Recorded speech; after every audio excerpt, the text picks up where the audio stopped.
we now move to the environmental section, which, because the evidence base there is not as great, and perhaps some would say the consequences are not quite so dire, for humans at least, we only have half an hour for this section. We have got two speakers. So I'll introduce the first speaker, Professor Arno Thielens, who is an associate professor in the WAVE Research Group at Ghent University. And he, unlike all speakers so far, has spent his time or spends his time studying the technical nature of EMF fields, exposure patterns, dosimetry, and antennae, those things that get us our signals. And he's now going to give us his view on the three questions, which needn't be repeated, I don't think, as I think we've had them 4 or 5 times now. Okay, Arno, take it away. I think you're the only one with slides, so we're looking forward to seeing those. Okay, thanks, David, and good morning, everyone. Thank you for inviting me. I will try to share my slides. Yes. I hope that you can see my slides right now and can hear me at the same time. Can anyone confirm that? Yes, we can. Yes. Okay, all right. So the first question, I guess that part of the question was on whether the 2020 ICNRP guidelines are a good basis for environmental policy making. Well, it is my opinion that if one wants to do protective policy making for plants, fungi, or non-human animals, then that person should base their decisions also on other scientific literature alongside the ICNRP guidelines. And I have two reasons for that. The first one is that the ICNRP guidelines are based on a review of literature. And that literature review includes animal studies, of course. However, this review is limited only to biological effects that are related to human health. And so if one wants to do protective policy making regarding unwanted biological effects in any other organism that might not be related to human health, you should also consult other scientific papers, right? The second reason is about the thermal effects. So thermal effects find their basis in two different factors. So on the one hand, you have the exposure to the radio frequency electromagnetic fields, which are emitted by antennas or by the network or by a personal device. And on the other hand, you have the fields that penetrate in biological tissues, and there they cause heating. And so this biological mechanism is the same in all organisms. However, the relationship between the exposure on the one hand and the heating on the other hand is specific for each organism. And so the basic restrictions and the reference levels that are set in the ICNRP guidelines make use of a relationship between exposure on the one hand and heating on the other hand, which is specific for humans and to some extent for other vertebrates. But these relationships do not necessarily hold for any other organisms, which might have completely different characteristics, such as, for example, thermoregulation. So in conclusion, if you are interested in doing protective policy making for other organisms, non-human organisms, you should also consult other scientific sources alongside the ICNRP guidelines. In my answer to the second question, I want to focus on what is actually meant by longer-term exposures for non-human organisms. And I want to make a distinction between users of radio frequency technology on the one hand and non-users of radio frequency technology on the other hand. And I've included this illustration in my presentation to show that. So this illustration shows what the main sources of radio frequency exposure are. So on the one hand, here on the right, you have like the base station antennas. These are the antennas used by the network operators to provide coverage for all users, and they are one of the main sources of radio frequency exposure. The other main source of exposure is the user devices. So those are, for example, smartphones, laptops, smart devices like smartwatches that are very close to the user and are connected with the network through radio frequency electromagnetic fields. And these are the main sources of exposure in telecommunication networks both for users and non-users. But this illustration also shows that this exposure is not the same for a user or for a non-user, because a user will be exposed both to his own user equipment and to the EMFs coming from the network, while a non-user is mainly exposed only to the electromagnetic fields coming from the network, and sometimes also to electromagnetic fields coming from a user if another user is very close to that non-user.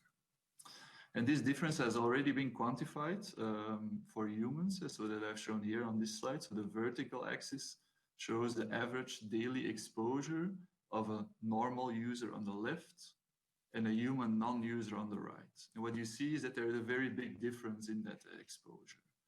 And that is mainly because a non-user does not have radio frequency emitting devices very close to its body. So its exposure is much lower. And now, very important here is that nearly all non-human organisms are non-users. So they all fall in this right category here.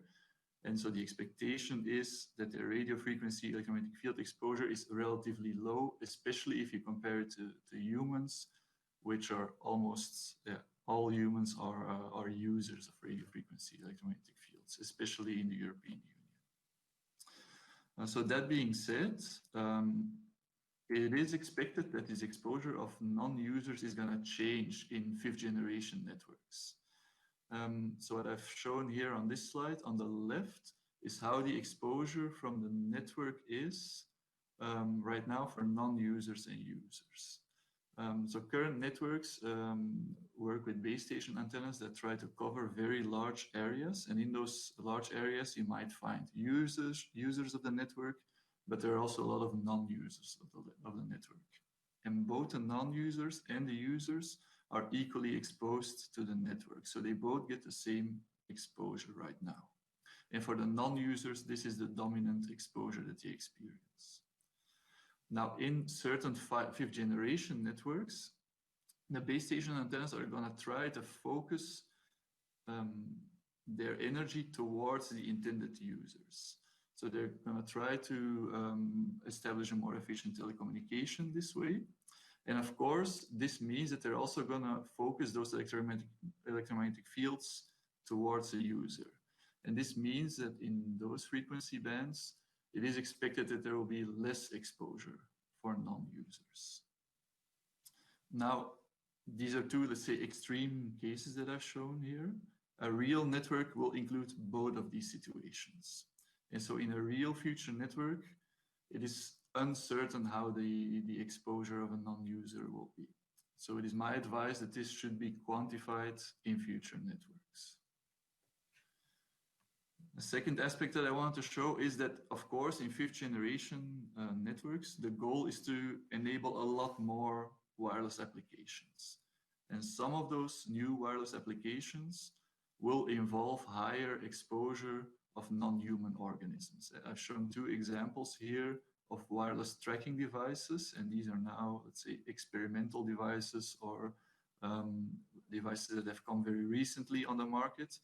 But it's expected that these type of wireless applications involving non-human organisms, that the number of those type of applications is going to increase in the future. And that is, of course, also going to have an impact on the exposure of non-human organisms. So in conclusion, nearly all non-human organisms are non-users, so they will have a relatively low radio frequency electromagnetic field exposure. However, this exposure is expected to change in future networks, and we need to quantify it. All right. And so for the third question, I've interpreted it as, is there enough research into the environmental effects of fifth generation networks? And so what I've tried here is to show an overview of the existing literature on non-human organisms. So what the vertical axis here shows is the number of peer-reviewed publications on exposure to radio frequency electromagnetic fields that are used in telecommunication networks. And so I've categorized this data according to different species. So the blue bars show non-human vertebrates, the purple bars invertebrates, and the green bars fungi and plants. And I've also categorized these papers according to the frequency that is studied. So on the left three bars show publications that investigated exposure at frequencies below 6 gigahertz. So this is where all the current telecommunication networks operate, and where also part of the 5th generation networks will operate. On the right side are the studies that investigate exposure above 6 gigahertz. This is where part of the 5th generation networks will operate. And so what you can already see if you compare the left side and the right side of this graph is that there are many more publications that investigate exposure below 6 gigahertz than above 6 gigahertz. And it is mentioned several times before in this session that there are several hundreds of publications that investigate RF EMF exposure, but it has to be said that most of those publications study humans or study non-human vertebrates. If we look at the invertebrates, those are the purple bars, the fungi and the plants, those are the green bars. We can see that below 6 gigahertz, there are still a sizable amount of papers out there. Let's say that there in each category are around 100 papers. But if we look at the frequencies above 6 gigahertz, there are not that many publications that investigate invertebrates, fungi, or plants. Maybe in each category there are 30 publications. And these are very low numbers, especially if you compare it to the number of publications that are available for vertebrates. So those are the blue bars. So it is my opinion that more research is needed in this area, and in particular on plants, fungi, and invertebrates. So thank you for your attention, and I will be happy to answer any questions later.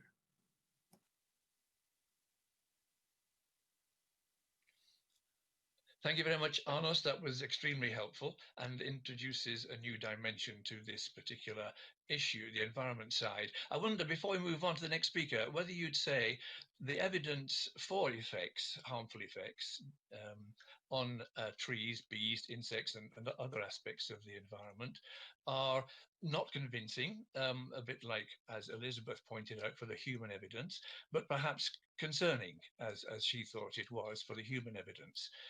Or would you choose other terms to describe the strength of evidence for potentially harmful effects to parts of the environment?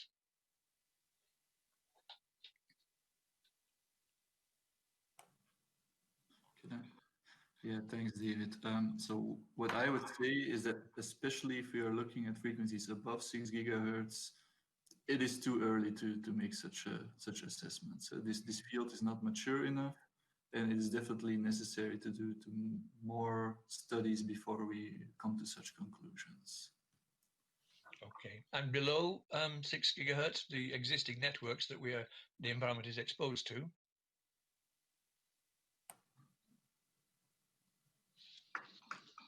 I'm sorry, can you repeat your question maybe?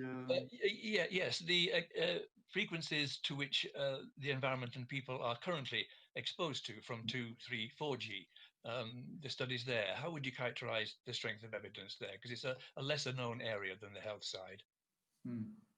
So there are definitely higher quality studies available there.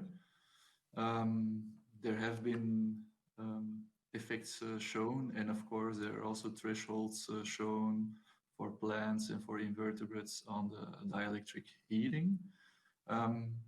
For other effects, I guess that there are some interesting publications out there, especially if we are talking about influences on Earth magnetic orientation of migratory animals.